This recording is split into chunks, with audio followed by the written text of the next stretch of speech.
So, you want to know what in the world is a Presbyterian? Well, grab a cup of coffee or maybe your favorite beverage, stick around, and you'll find out.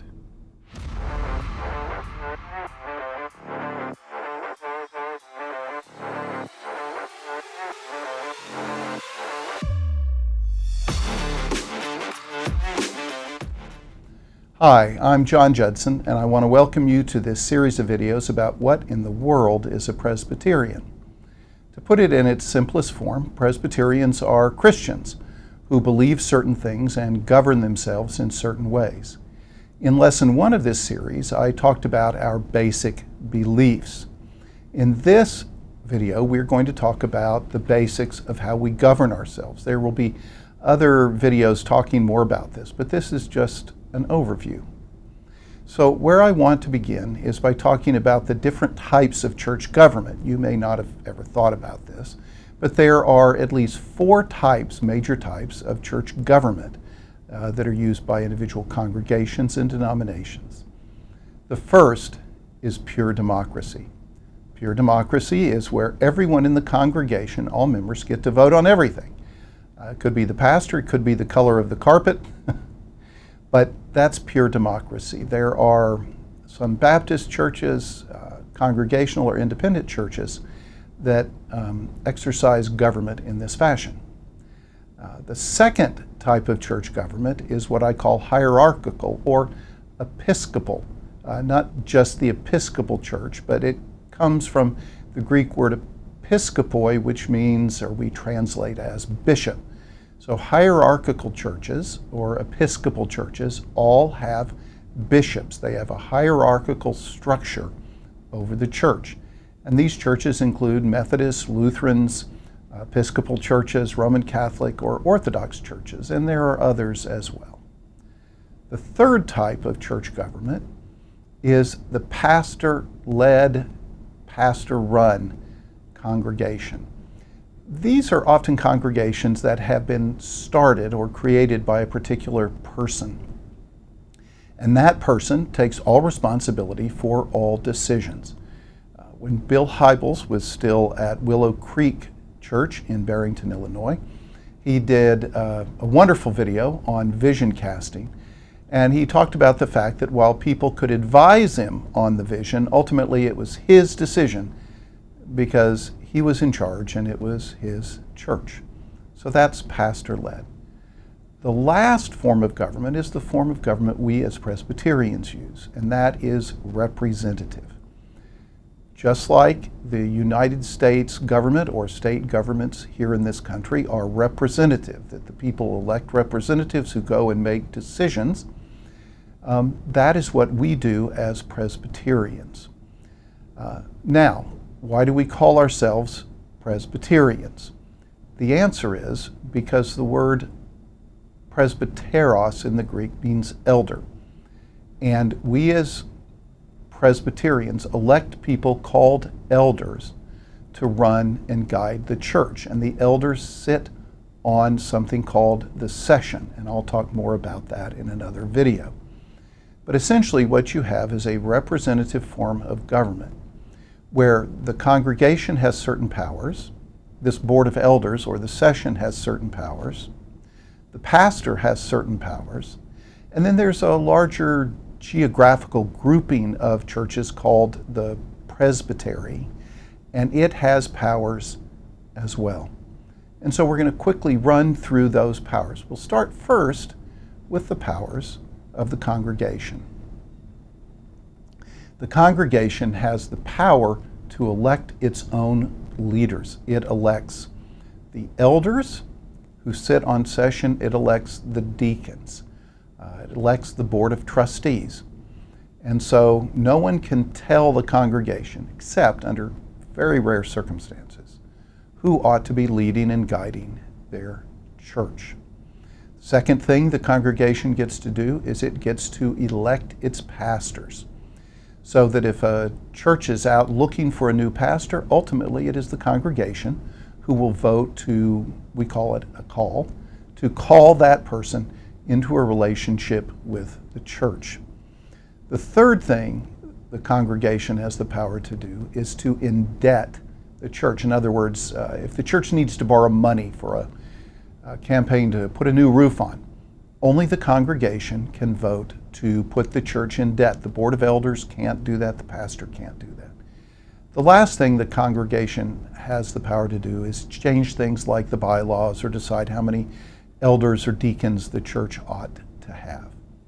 So those are the powers of the congregation. Now, the powers of the session.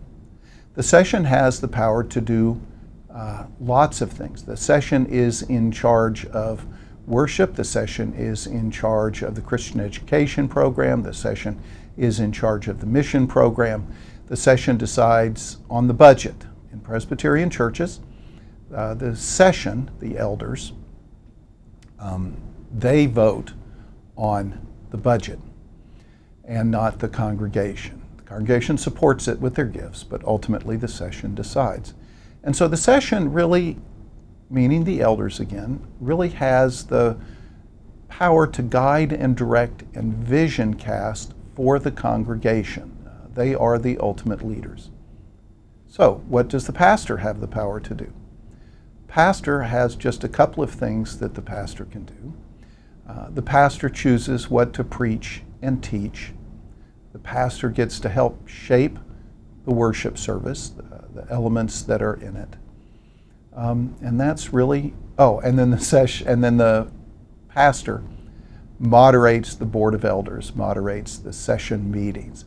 And that's really about all the formal authority that the pastor has. Now, the last group that has power is what's called the presbytery. And again, a presbytery is a geographical grouping of Presbyterian congregations. The presbytery has the right to open and close churches.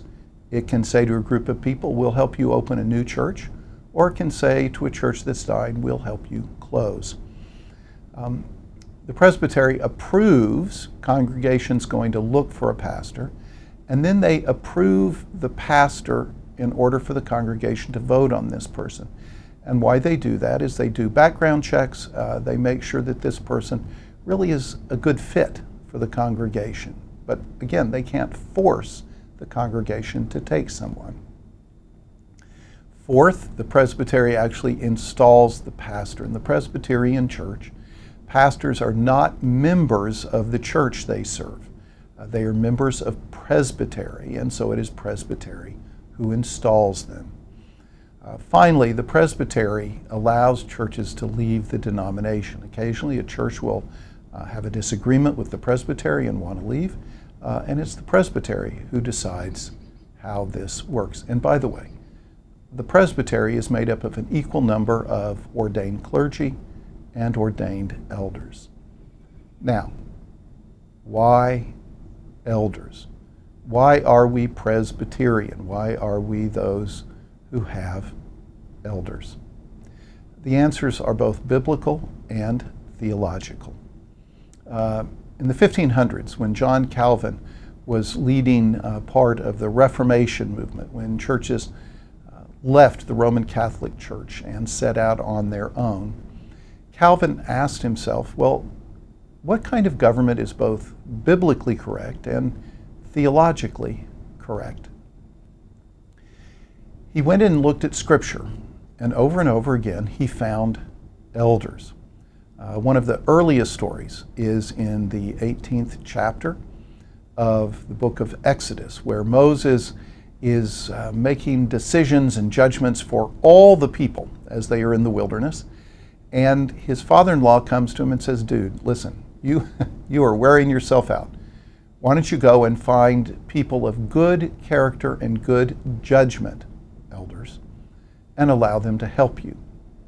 And he did. And they took care of most things while the important things still came to him.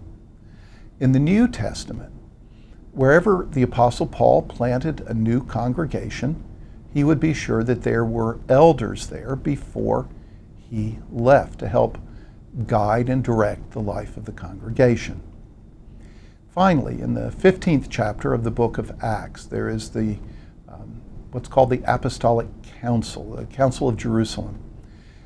The question before the church was, did Gentiles have to become Jewish to become Christians?